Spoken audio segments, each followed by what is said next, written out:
This question 8 EMF E1 6 volt internal resistance 2 ohm E2 4 volt internal resistance 8 ohm connected as shown in figure. No external resistance directly starting wire. So external resistance 0. We have to find out the potential difference across X and Y. So current I is total voltage 6 minus 4 because polarities are opposite. ये दोनों polarity opposite में है इसलिए 6 minus 4 हो जाएगा and 6 is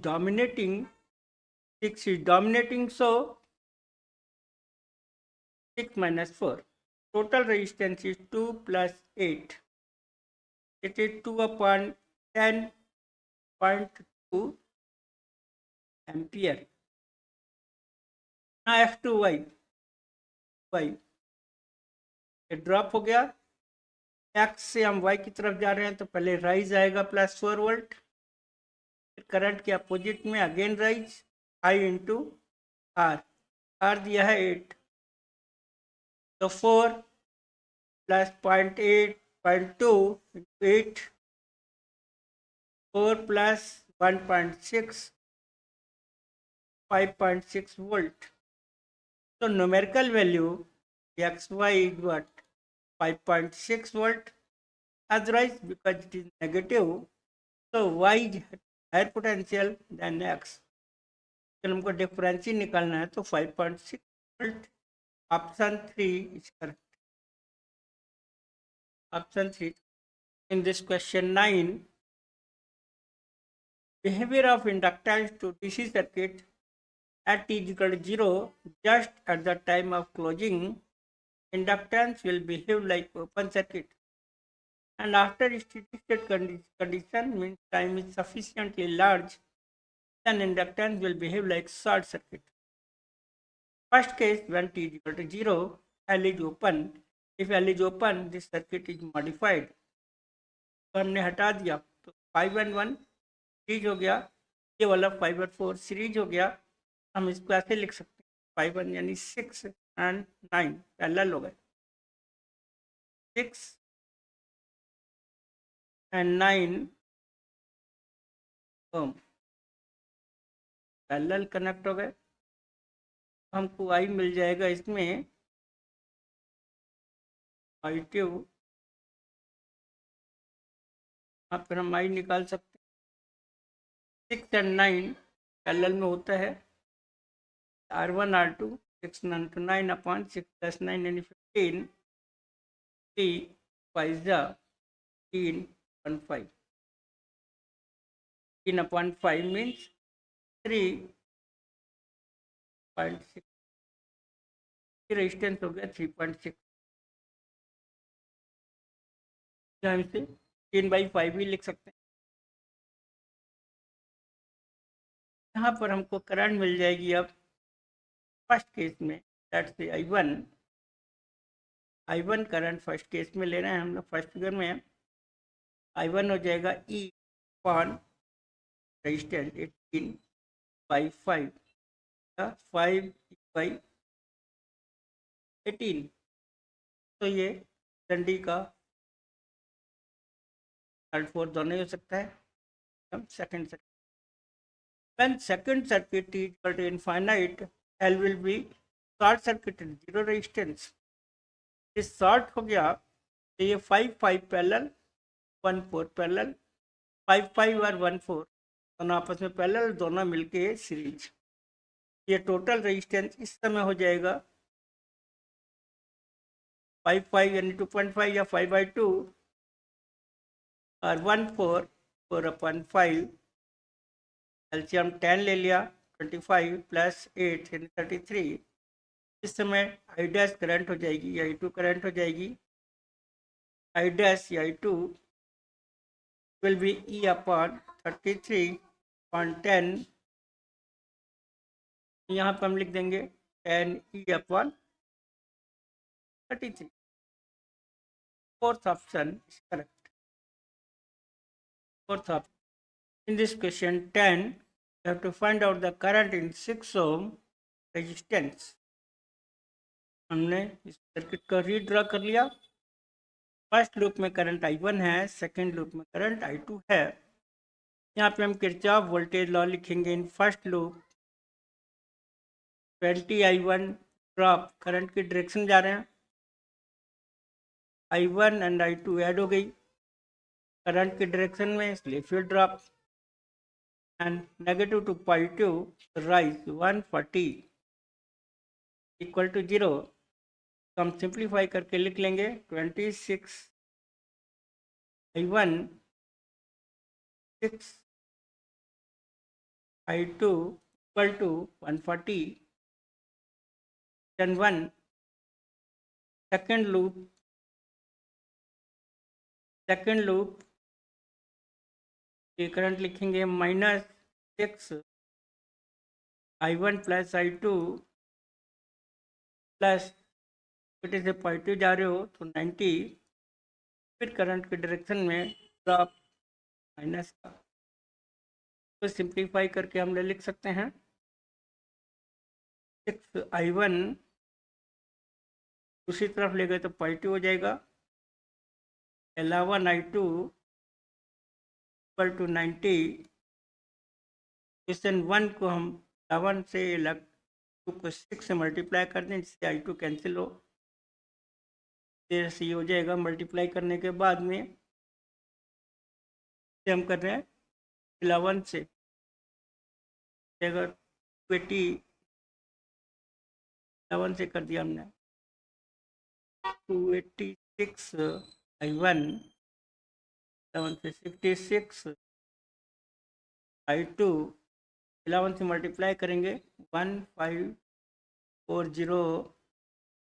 equation 3 बोल दिया। 2 को हमने 6 से मल्टीप्लाई करते हैं 36 6 हो जाएगा 540।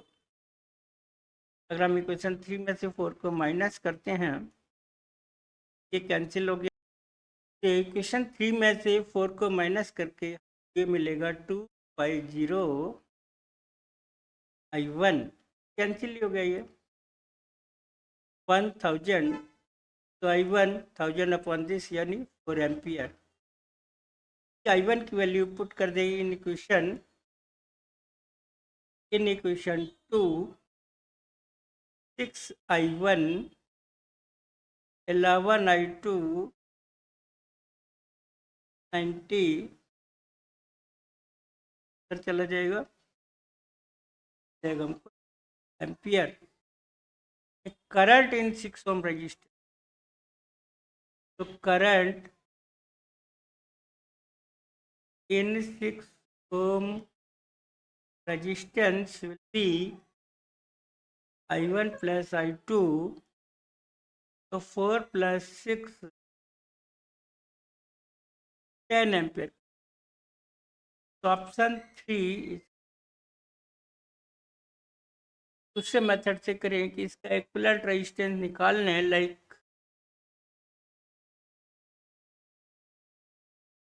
इन दोनों को एक ही बना लें। फॉर्मूला होता है हमारे पास ये, इक्विवेलेंट का फॉर्मूला क्या होता है, E1 R2 plus E2 R1 upon R1 plus R2। Value put कर देंगे 145 से 90 को 20 से मल्टीप्लाई करके R1 प्लस R2 सॉल्व करके आ रहा है 100 वोल्ट। और ये रेजिस्टेंस R1 R2 पैरेलल में है, R1 R2 upon R1 plus R2। Current हो जाएगी 100/10 यानी 10।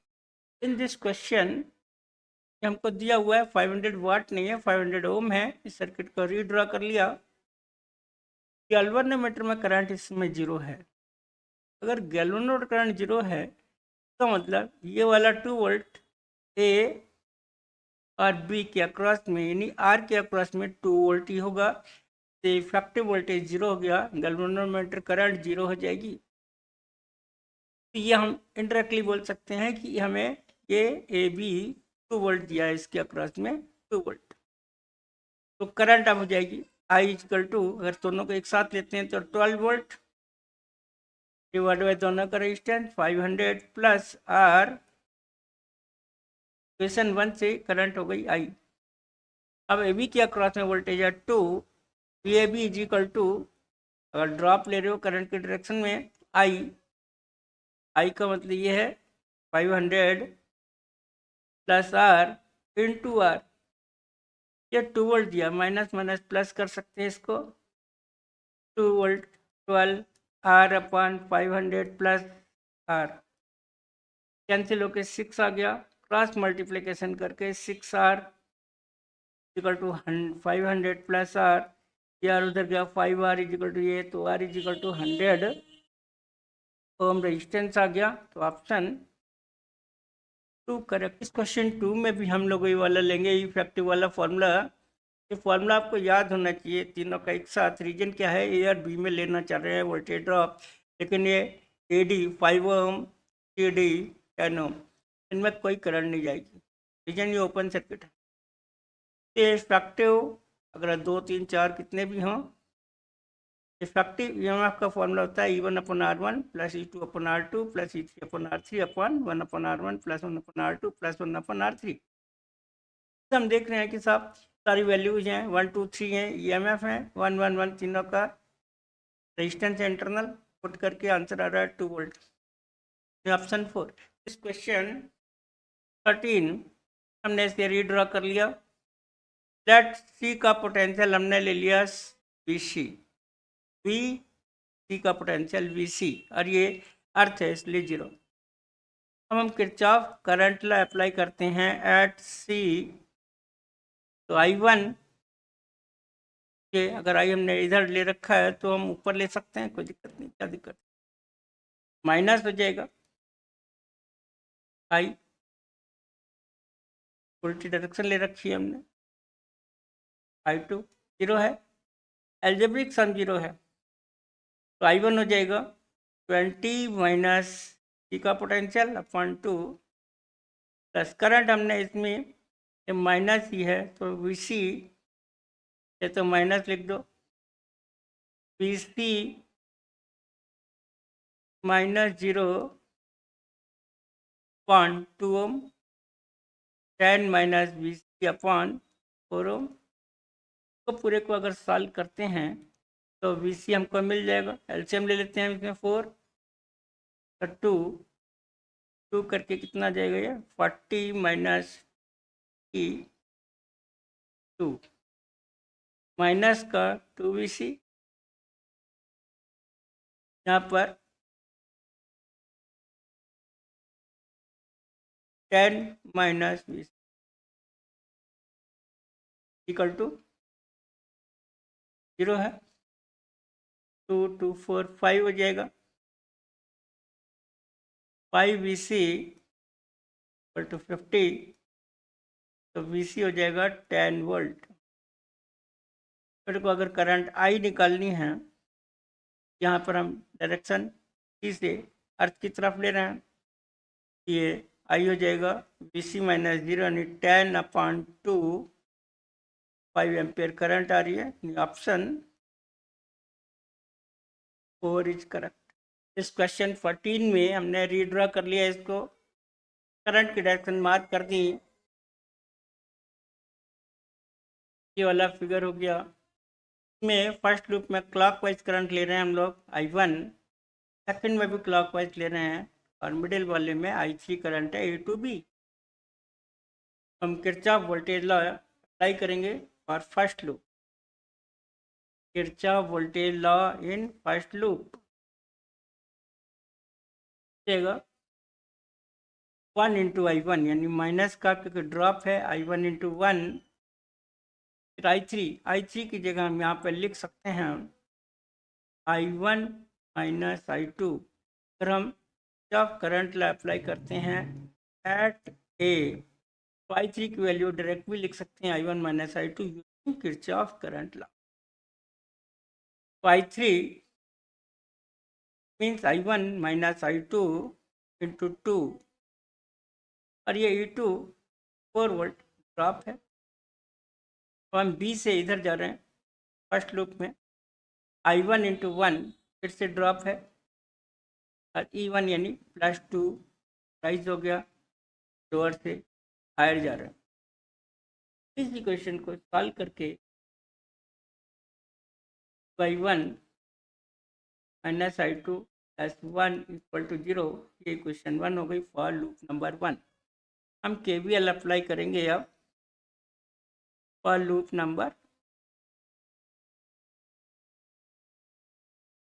नंबर ऐसे ले रहे हैं यहाँ से, ये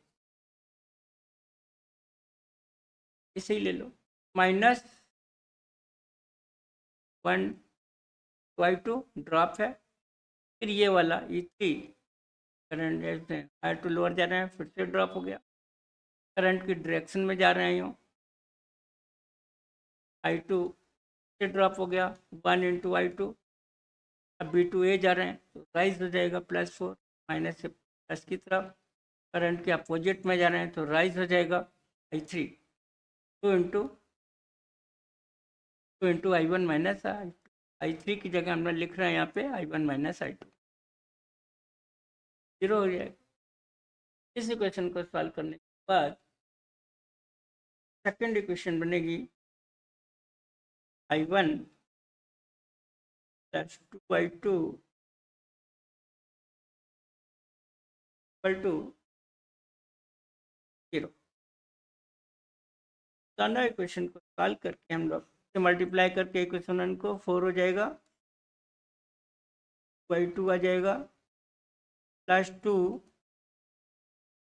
0, I1 प्लस 2I2 0, ऐड करेंगे तो कैंसिल हो गया, ये यहाँ पे आ जाएगा 3I1 प्लस -2/3 एम्पियर। I1 की वैल्यू ये अगर हम लें तो I3 कितना हो जाएगा, I1 minus I2, I1 I2 की वैल्यू पुट कर देते हैं -1/3 की जगह माइनस का 1/3, ये विल बी माइनस का 1/3 एम्पियर। हमको निकलना है अभी BAB, ये ड्रॉप और ये राइज दोनों ही ड्रॉप हो गए, A से B तक लेंगे हम लोग ड्रॉप, करंट माइनस का I3 जो ये है ड्रॉप है, तो ये रेजिस्टेंस हमारे पास है 2, और ये भी हम यहाँ से पॉजिटिव से नेगेटिव वायर से लोअर जा रहे हैं तो ये भी माइनस हो जाएगा, माइनस का 4 सॉल्व करके आ रहा है माइनस का 10/3, तो VAB हो जाएगा प्लस का 10/3, 3.33 वोल्ट। तो ऑप्शन हो जाएगा यहाँ पे ऑप्शन